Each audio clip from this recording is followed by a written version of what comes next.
Okay, so hey everyone, and welcome back to another episode of Default Global. This is where we connect with global first entrepreneurs and remote work experts from all around the world to share their experiences. Our guest today is Shelby Wolpa, a founder at Shelby Wolpa Consulting. Shelby, thanks for joining us today. Thanks for having me. Sure.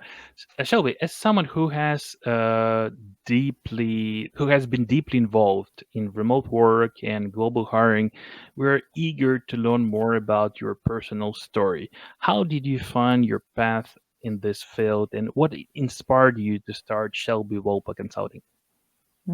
Thanks for asking. Yeah, so I have a long history as a people leader at four different high growth tech companies. So, kind of starting back in the early 2000s, was at a little startup called Palantir that ended up growing into a multi-billion-dollar company, and then went on to scale people operations at three more tech companies. And all of these organizations were either globally distributed around the world or distributed around the US.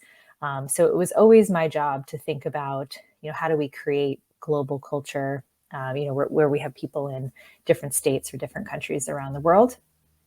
Um, but my fourth company was a company called Envision, which was one of the leaders in fully remote work years before the pandemic. And so had the honor of working there for many years as we scaled the organization to 800 people living in 30 countries around the world and 40 states across the US, but there were no offices. Then the pandemic happened, and the whole world went remote, was forced to go remote, and everyone was scrambling. Executives, HR people like me, uh, remote workers, everyone was trying to figure out how to do this. And so I saw an opportunity to help lots and lots of companies take the learnings that I had from Envision and my prior global organizations and help as many startups as I could. Yeah, coming up on 3 years of having my own consulting company where I'm advising mostly Series A, B, and C companies on global hiring and globally distributed work. And let's talk about that a bit. So you have advised a bunch of CEOs, people leaders, venture capital firms on scaling their people functions, right, and creating those world-class cultures. So can you tell us a bit more about how exactly your company helps startups and VC funds be more successful? Sure. Yep. So I take an end-to-end approach with the strategy, working with leadership teams and people teams on their roadmap. So, say I come into a Series A company that's between 50 to 100 employees. They likely have some people and culture infrastructure in place, but not much, and they are getting ready to scale to a new phase of growth. So often what we do is build out a roadmap for what their people team needs to look like to support this growth, their tech stack, both the HR tech stack, but also the kind of distributed work tech stack, as well as the different people programs that need to be put in place, such as, what onboarding is needed to bring in all these new workers onto your team, what support is needed for managers to lead effective teams, what goal setting needs to be put in place, and so on. So we really look end to end on kind of what the current state looks like and what the next few quarters need to look like as far as budget and planning. Okay, sounds cool. And you mentioned about your previous experience. So while you were VP of People Operations, right, at Envision, you said that you supported companies growth up to 800 employees from 200, right? So, That's right. and just you also mentioned that all working remotely across 30 countries, right? So I'm just curious, what were some of these challenges you faced in building a fully distributed team across 30 countries on that scale? So many challenges. Can imagine. um, yeah, yeah. So, um, gosh, one thing that comes to mind was thinking about our global hiring strategy. So, although we had people in 30 countries, there was a lot of intention behind where we set up full entities in countries versus where we used global EORs and then where we had independent contractors. So different employment classifications across different countries for a number of different reasons.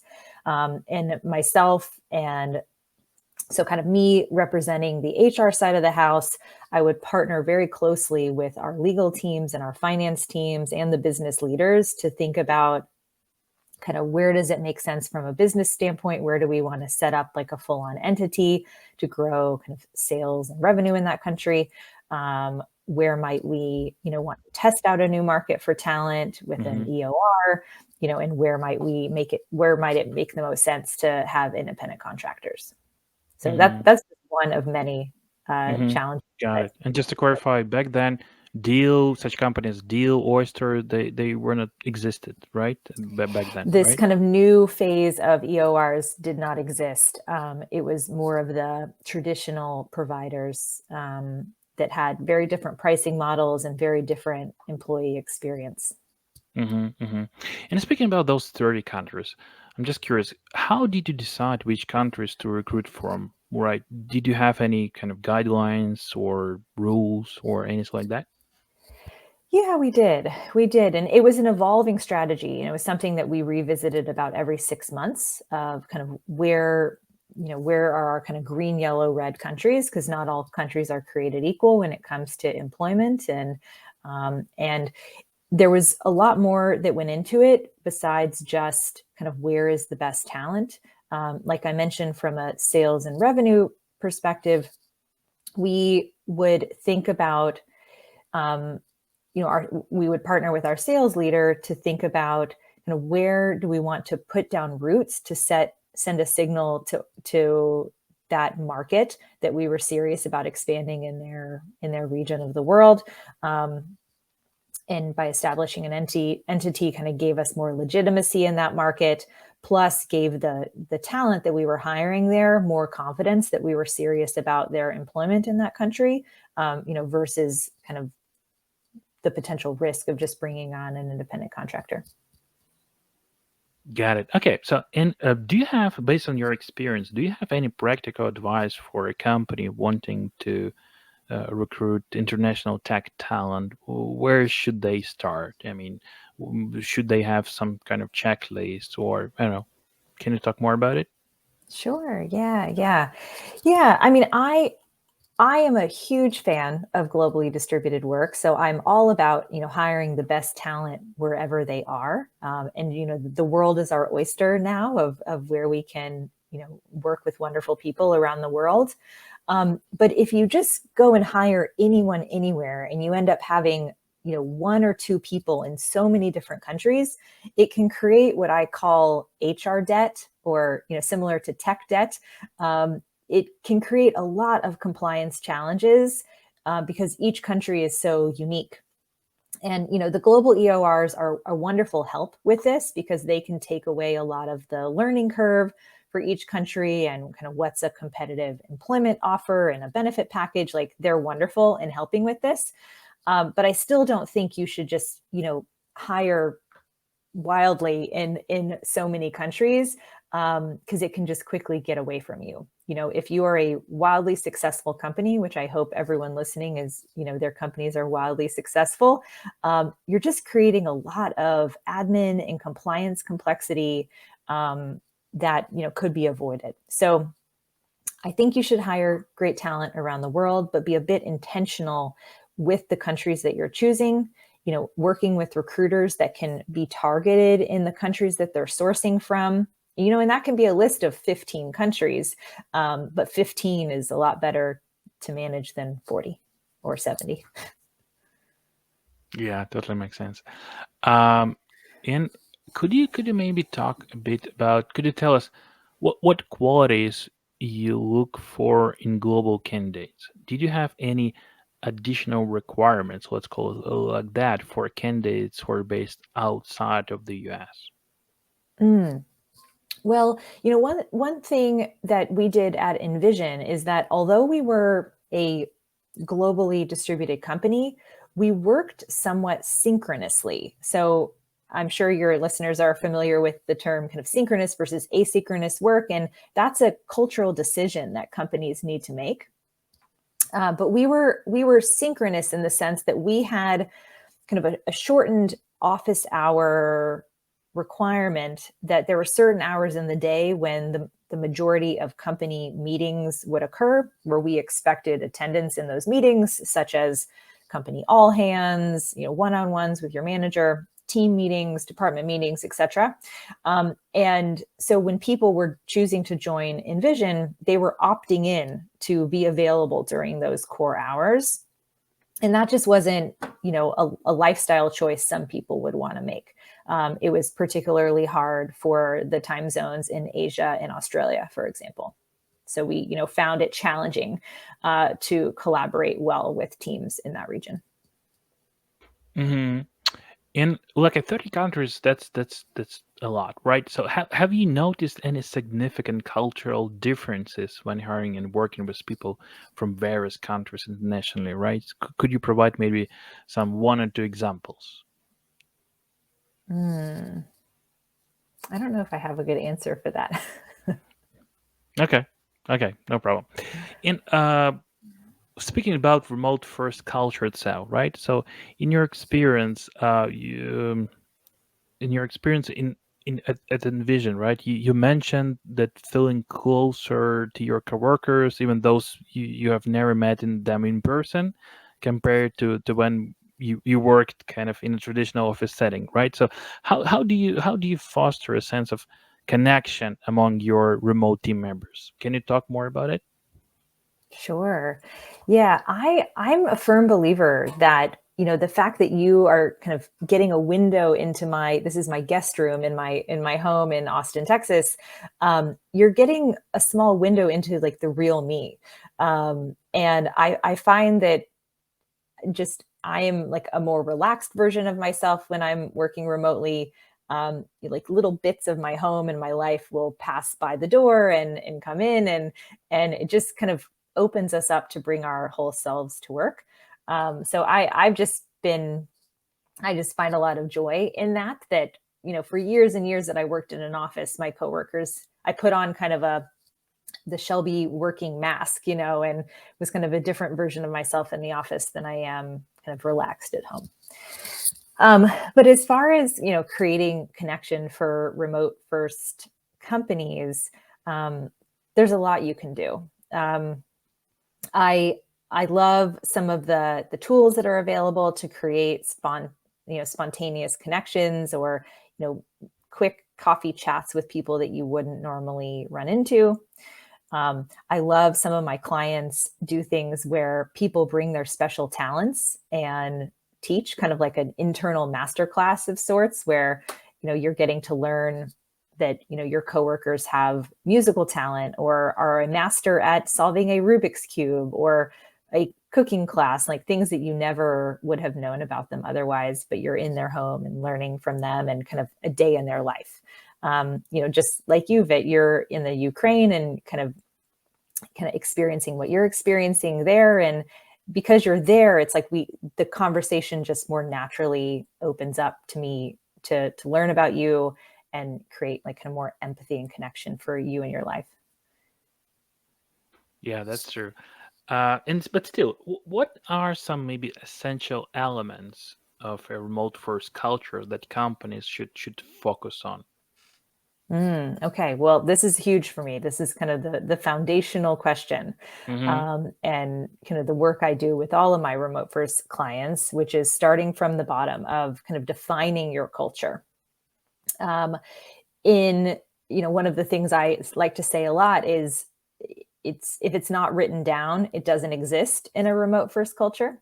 So I'm huge on documentation. So, one of my favorite projects to work on with clients is what I call a culture book, where we work with the employees and, every level of the organization to actually document, what are our company mission, vision, values, but how do those values show up every day? And what are our norms and expectations of people and how they work? the example I used about core operating hours earlier. But tons of norms and expectations that when you're in an office, you can just sort of walk around and see and observe. But it takes much more intention and much more design to be successful in a remote first environment. So once you kind of set that kind of cultural norms and expectations, then we start working on like how work gets done. So how are we going to set goals and measure work? So a lot of Series A and B companies aren't so great at setting goals. And so it's a muscle that those organizations have to learn. So working with them on kind of what is our goal setting process? How will we document our goals? Like what tool might we use to measure our goals?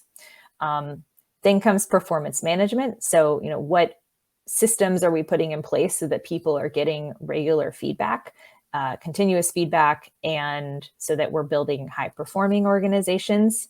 And then kind of the tippy top of the work is kind of the tool stack. So I've mentioned tools along the way, but to me, remote first companies cannot operate without like a very solid intentional tool stack, and that everyone is kind of organized around what are the centralized tools that we use to communicate, share updates, provide feedback, and communicate.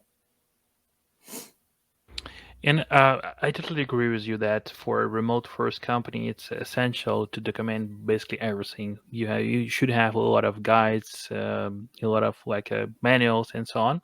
And that's exactly what I'm doing in my company, because I have like a teams in like a 10 plus countries, right? But the biggest challenge for me at this point is to make sure that everyone follows those guides and they can, find them and learn from them, because it seems that, yeah, we have them in place, right? But it seems like nobody's reading them. So can you Mm, talk more about this? How do you solve this problem? mm. Well, yeah. So what I refer to as internal communications is so important for remote first teams. In my experience, usually companies are much larger before they have a team dedicated to internal comms, or a resource. And I think it should be part of someone's job or an entire job to be focused on that at remote first companies. And it can sit in various departments. It can sit in the people team. It can sit in the kind of office of the CEO. It can, it can float around, and I don't really care too much about where it sits, as long as it's part of somebody's job. At Envision, we were lucky enough to have 2 full-time designers on our team. Envision was a design company, so we invested heavily in design and employee experience for the company. But their job was to think about designing great employee experiences and make sure that our communication and our documentation was really strong. They owned our onboarding experience and many other kind of learning and development experiences across the company. Okay, makes sense. And you talked a lot about tools, right? So, what are some essential tools and systems that companies should have in place to support as a highly engaged and productive remote workforce? Okay, well, some of my must-have tools are, first is that kind of knowledge base intranet that we've talked about.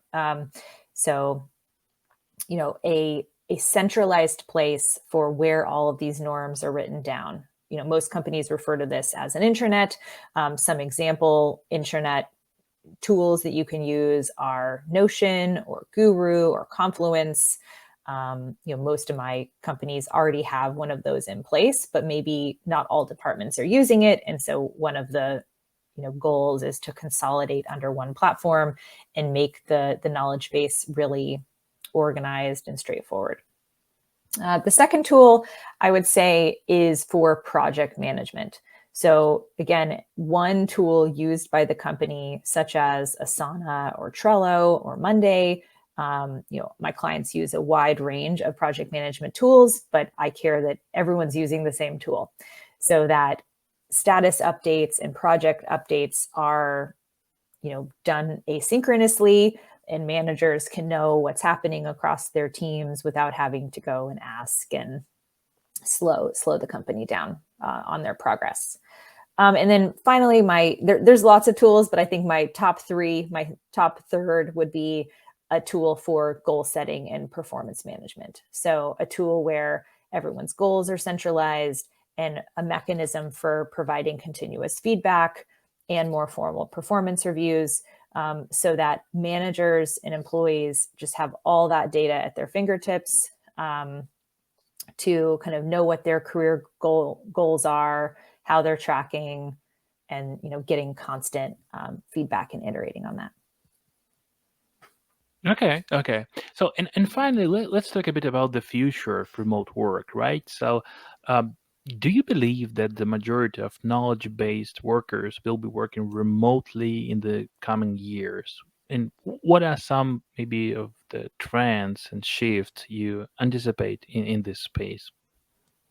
Yeah, I've drank the Kool-Aid. I'm a huge Hmm. believer in remote work. I think it's changed my life and millions of other people's lives. The ability to work for companies that you wouldn't otherwise work for, and do the best work of your career, but have great work-life integration, and get time to do the things you enjoy outside of work. So I think it's the future. I think it's remote work is not going anywhere anytime soon. Um, and I'm excited about it. Okay, sounds good. So I guess we're good. So thanks a lot, Shelby, for sharing your insights on international hiring, on remote first culture. Yeah, we wish you all the best in your journey. I appreciate your time very much. Thank you. Thanks, Vit. This is great.